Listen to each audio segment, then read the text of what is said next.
All right, so I was sent a screener for a movie called Scared Shitless. And I saw on the poster that this said that it was part of Fantasia Fest. I did not see that in the list of Fantasia Fest films. Maybe it said Fantastic Fest. I thought it said Fantasia Fest. That being said, that's kind of funny to me because there was another movie that I watched that was centered around a toilet, which was called Flush, that we reviewed here on the channel, and this is Scared Shitless. And then there was also a movie called Stinker that we watched for Fantasia Fest, where a creature lived in an outhouse down in the shit. So a lot of poop in Fantasia Fest this year. But is it shitty? Let's talk about it. So, okay. We are dealing with a father-son duo of plumbers. The dad is the plumber. The son is actually a germaphobe who goes to work with his father, mostly because he doesn't have a choice, and he absolutely does not want to do it. But unbeknownst to them, the plumbing issues that they are going to try to fix is not coming from anything they're used to dealing with. It's because a creature is in the plumbing of these toilets and is killing people. We've had a decent amount of toilet horror movies over the years. I think, Ghoulies would probably be the most prominent and memorable. Like, they'll get you in the end of the tagline and with the ghoulies coming out of the toilet. But yeah, I mean, I think that this is kind of like an inherent fear, probably brought on by years of going in outhouses for humans, and there could be like a snake or something in there, which, yeah, it's a terrifying thought to be so vulnerable like that and to have something come up and get you in the end. So obviously this movie, though, is not trying to be serious. It is definitely a very horror comedy, much more on the comedy side of things, as one would expect with a title like this and a premise like this. Overall, I found the movie to be fine. I think it was a fine, somewhat fun, enjoyable, one-time watch.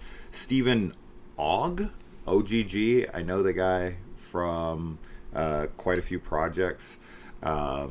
He plays the father in this, and he's kind of like the classic, boomer father who doesn't adhere to any of the trends of the modern age, and is just like, that's all bullshit, and he's doesn't seem to care about germs or people's feelings or any of that kind of shit. He's just like kind of classic old school guy. And then the son is like the more sensitive millennial or Gen Z kid.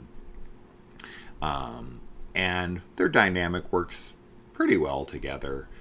There's definitely fun stuff, and I think that the highlight of this movie, the thing that I was most excited about, because I did not know that going into this, is that Steven Kostanski actually did the FX work on this movie, the creature design and whatnot. And I am a big Kostanski fan, both as director and writer, but also as a effects artist. And I love that even though he has made quite a name for himself as a director, whether it's The Void or Psycho Goreman or most recently Frankie Frico.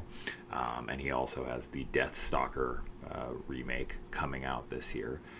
He also sticks to his roots, and he does special effects work still, which I think is great. I think a lot of the times what happens is that once they, once someone in the visual effects medium, or somebody who's like a stunt coordinator or whatever, gets a promotion of sorts and they work their way up the ladder, they stay there.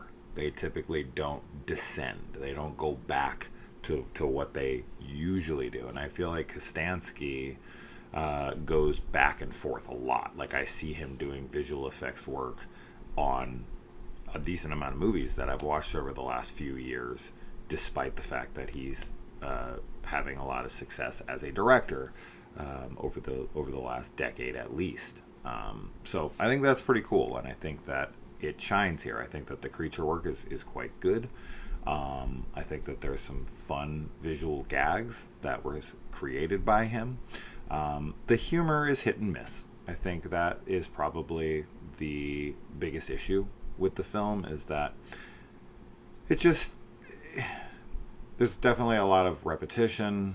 The story itself, anytime you're dealing with like a contained creature, something that has to operate through a stationary item like a toilet, and it doesn't really venture out of that stationary toilet or whatever, that makes it very difficult as a writer.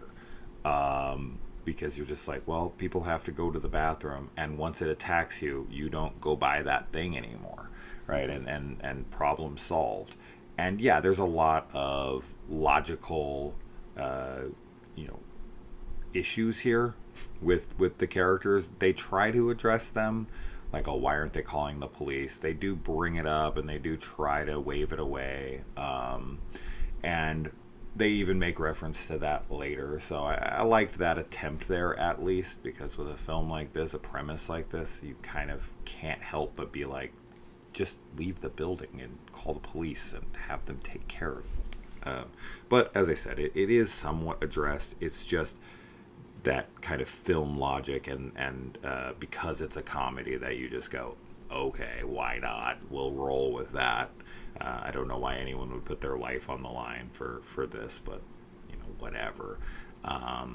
There's also like very frustrating things. There's moments in the movie that literally make zero sense to me.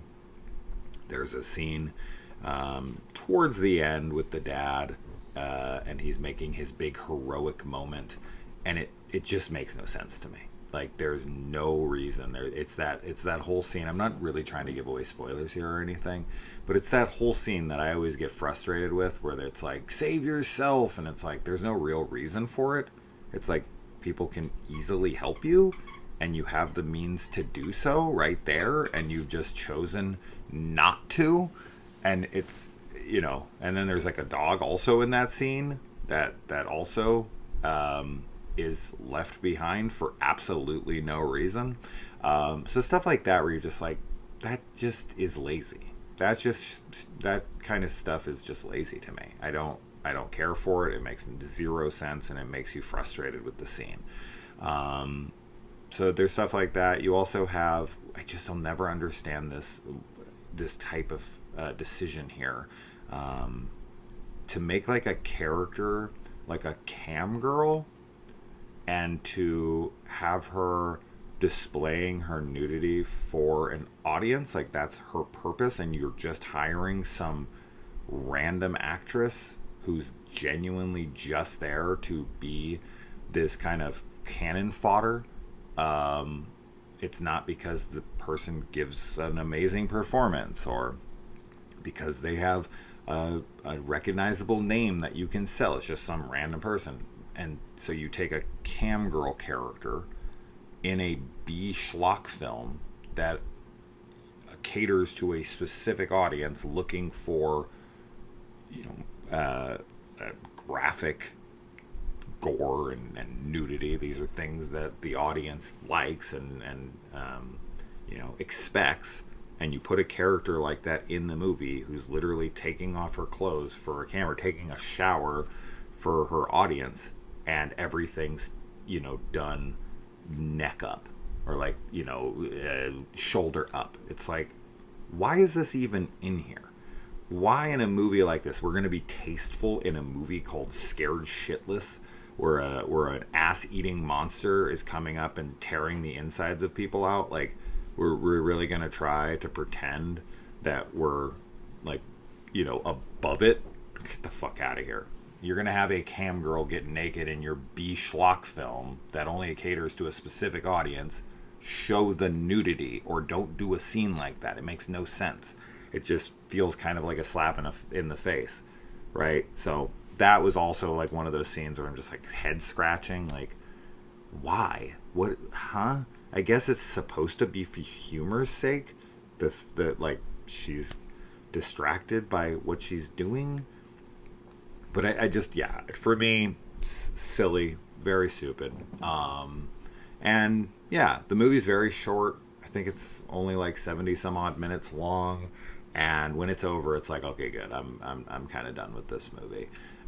But yeah, there's humor that works, and I got a chuckle out of it. And there's some cool special effects, and I think it's worth a one time watch for somebody who's into stuff like this, but only if you're into like really silly uh, horror comedies that are trying to be reminiscent of like B monster movies of the 80s, right? If you're into that kind of stuff, this is a fine watch. Nothing great, nothing super memorable, but maybe worth some time for a very specific audience. But also, you have to know that you're not going to be pleased with everything that happens in the film. So it's not a big win. It's not a big loss. It was just like, all right, fine, okay. I had okay time. Cool. That's that. Scared shitless. Let me know if you watch it. Adios.